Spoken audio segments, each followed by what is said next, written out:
सुप्रभात बच्चों, मैं इंदुवाणा निर्मल एजुकेशन क्लासेस में आप सभी का स्वागत करती हूँ। आज हम कक्षा 6 से वसंत भाग 1 से पाठ 12 का अध्ययन करेंगे, जिसका शीर्षक है संसार पुस्तक है। इसके रचयिता जवाहरलाल नेहरू जी हैं। संसार पुस्तक है जवाहरलाल नेहरू द्वारा अपनी पुत्री को लिखा गया एक पत्र है। इसमें उन्होंने अपनी पुत्री इंदिरा को छोटी से छोटी वस्तु की जानकारी प्राप्त करने के लिए कहा है, जिससे बड़े होकर उसे दुनिया जानने में आसानी होगी। लेखक अपनी पुत्री से अलग रहता था। वह अपने पत्रों के माध्यम से अपनी पुत्री को दुनिया के छोटे बड़े सभी देशों की छोटी बड़ी कथाएं लिखकर उनकी जानकारी देता था।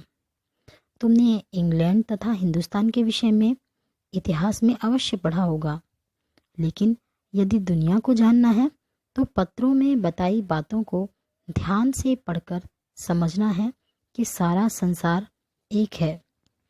इसमें रहने वाले सभी लोग आपस में भाई बहन हैं। बड़े होकर जब तुम दुनिया और उसमें रहने वाले लोगों के विषय में पढ़ोगी तो तुम्हें बहुत प्रसन्नता होगी। कुछ इस प्रकार नेहरू जी ने अपने पत्रों के माध्यम से अपनी पुत्री इंदिरा को बताया है। तो चलिए आइए जानते हैं। संसार पुस्तक है। जब तुम मेरे साथ रहती हो तो अक्सर मुझसे बहुत सी बातें पूछा करती हो और मैं उनका जवाब देने की कोशिश करता हूँ। लेकिन अब जब तुम मसूरी में हो और मैं इलाहाबाद में, हम दोनों उस तरह बातचीत नहीं कर सकते। इसलिए मैंने इरादा किया है कि कभी कभी तुम्हें इस दुनिया की और उन छोटे बड़े देशों की जो इस दुनिया में हैं छोटी छोटी कथाएं लिखा करूं। तुमने हिंदुस्तान और इंग्लैंड का कुछ हाल इतिहास में पढ़ा है, लेकिन इंग्लैंड केवल एक छोटा सा टापू है और हिंदुस्तान जो एक बहुत बड़ा देश है फिर भी दुनिया का एक छोटा सा हिस्सा है। अगर तुम्हें इस दुनिया का कुछ हाल जानने का शौक है तो तुम्हें सब देशों का और उन सब जातियों का जो इसमें बसी हुई हैं ध्यान रखना पड़ेगा। केवल उस एक छोटे से देश का नहीं जिसमें तुम पैदा हुई हो।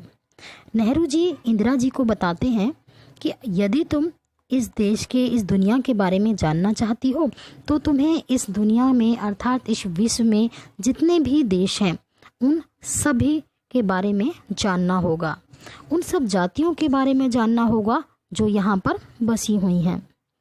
मुझे मालूम है कि इन छोटे छोटे ख़तों में बहुत थोड़ी सी बातें ही बतला सकता हूँ।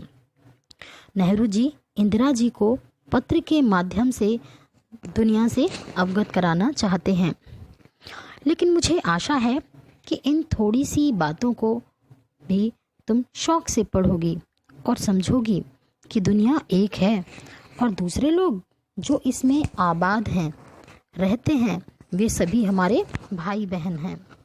जब तुम बड़ी हो जाओगी तो तुम दुनिया और उसके आदमियों का हाल मोटी मोटी किताबों में पढ़ोगी। उसमें तुम्हें जितना आनंद मिलेगा उतना किसी कहानी या उपन्यास में भी न मिला होगा।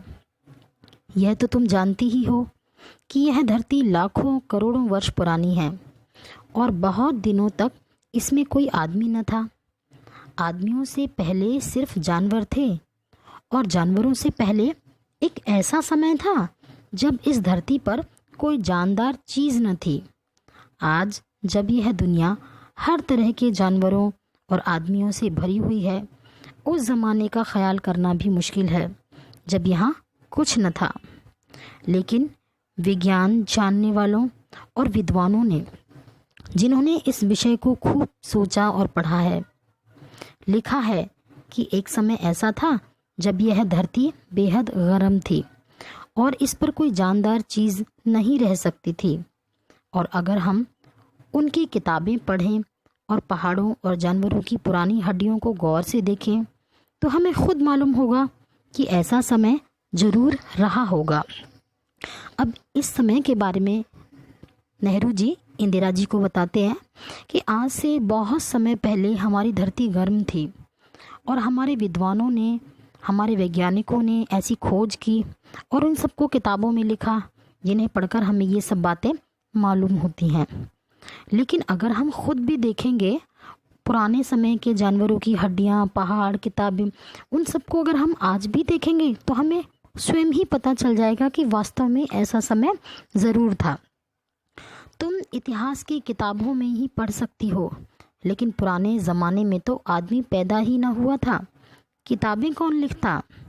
तब हमें उस ज़माने की बातें कैसे मालूम हो? यह तो नहीं हो सकता कि हम बैठे बैठे हर एक बात सोच निकालें। यह बड़े मज़े की बात होती, क्योंकि हम जो चीज़ चाहते सोच लेते और सुंदर परियों की कहानियाँ गढ़ लेते। लेकिन जो कहानी किसी बात को देखे बिना ही गढ़ ली जाए, वह ठीक कैसे हो सकती है? लेकिन खुशी की बात है कि उस पुराने ज़माने की लिखी हुई किताबें ना होने पर भी कुछ ऐसी चीज़ें हैं जिनसे हमें उतनी ही बातें मालूम होती हैं जितनी किसी किताब से होती। ये पहाड़, समुद्र, सितारे, नदियाँ, जंगल, जानवरों की पुरानी हड्डियाँ और इसी तरह की और भी कितनी ही चीज़ें हैं जिनसे हमें दुनिया का पुराना हाल मालूम हो सकता है। मगर हाल जानने का असली तरीका यह नहीं है कि हम केवल दूसरों की लिखी हुई किताबें पढ़ लें, बल्कि खुद संसार रूपी पुस्तक को पढ़ें। मुझे आशा है कि पत्थरों और पहाड़ों को पढ़कर तुम थोड़े ही दिन में उनका हाल जानना सीख जाओगी। सोचो कितनी मज़े की बात है, एक छोटा सा रोड़ा जिसे तुम सड़क पर या पहाड़ के नीचे पड़ा हुआ देखती हो, शायद संसार की पुस्तक का छोटा सा पृष्ठ हो। शायद उससे तुम्हें कोई नई बात मालूम हो जाए। शर्त यही है कि तुम्हें उसे पढ़ना आता हो।